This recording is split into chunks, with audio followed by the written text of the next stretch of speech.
I was having a meeting with a, how do I describe this without doxing myself? I was having a meeting with a business in Vancouver. This is probably about a month ago. And the general manager, she's a lovely lady, very nice. We have a fairly close relationship. And she was kind of ranting one day about how her biggest regret in life was not having kids. She spent her 20s with some dude who didn't want to have kids, moved on to some dude in her 30s who just wasted her time, and she didn't have kids, and now she collects dogs. And you could tell there was quite a bit of bitterness to it, which I try to have a little bit of empathy for. And so she never had kids. And she said, yeah, none of the girls in the office want to have kids. And so I said, call them in. So about 4 or 5 of the other women in the office come by. So it's just 4 or 5 women, the general manager, myself.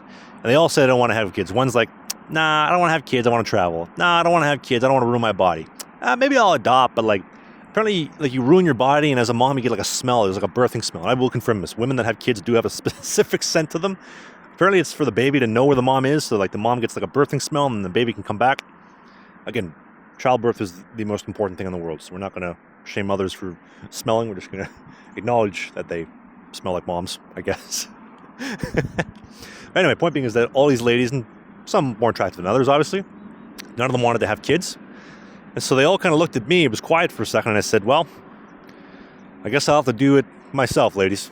I'll have to fix the problem myself single-handedly. And they looked at me, they said, what do you mean? I said, well, I'm just going to have to fix the birth rates. It's like, how are you going to do that? I said, ladies, I'm 6'5", ex-professional athlete, tall, handsome, humble, and sexy, well-built, sometimes funny as well, depending on the day. I think there's a chance we can get the job done here. But that's just the way that things are. Surrender to the way that things are, not the way that you wish that they would be. The birth rates are collapsing. Put your feet up on the desk. Grab a latte. Grab an Americano. Don't need to change the name to a Canadiano. People are upset about the big bad orange man. They think Mark Carney's doing a good job. Let them. It's fine. Let them think that.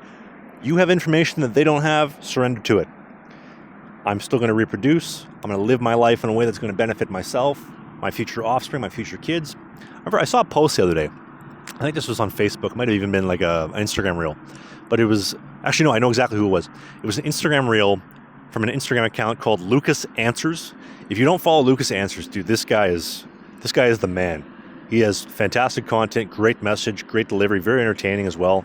Also, funny enough, this guy's got a Greek body at 6'5". I love this dude. This dude is my spirit animal, if you will. Also, 6'5" brotherhood here.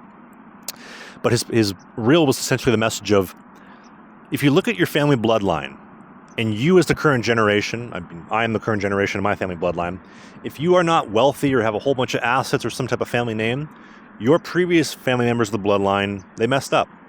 They didn't gain some massive amount of wealth. They didn't build a name. They didn't build anything. Just an average life, average people, being Joe Schmoes, doing whatever Joe Schmoes do, and now you're going to be the next average. And if you're not willing to do something to change that, you're going to continue to perpetuate the cycle. And I thought to myself,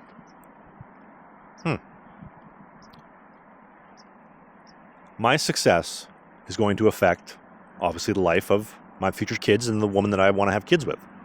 So it is my duty and my job to fulfill that. Otherwise, they will continue to be average. And what better gift for me to give to my future children and to the future woman that I decide to have kids with in my family, and my bloodline, more importantly, than exactly that.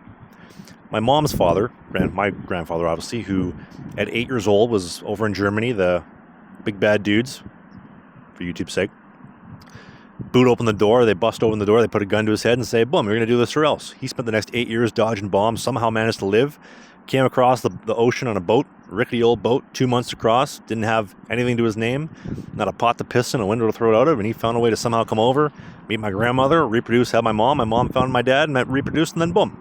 My dad's side, native ancestors, my goodness. How many of them realistically got exterminated by the white people, whether it was for good or for bad is a different video.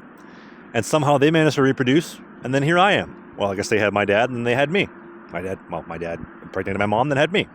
So many sacrifices that came down from the entire bloodline of all the generations. I have a duty to them to say thank you for the hard work, thank you for the sacrifices. I'm going to make something of myself, and that all the sacrifices you made were not for nothing for me to go and travel and live a life of luxury. Well, I will do that, but I will share it with my family and the people that matter most, and not just being selfish and then saying, bloodline ends here. No, to Mark Carney and the boys, you will not turn my future son trans. You will not put my daughter into the future alphabet soup crowd. I'm going to have great kids. my son in the pursuit of excellence. I'm going to get my future son, if I have a son, again, I've accepted I'm going to have daughters. If I have a son, I will not allow you to brainwash my son, and I will have him addicted to work ethic and success the same way that my father did to me. And I am so thankful that my father literally drilled this into me from a very early age.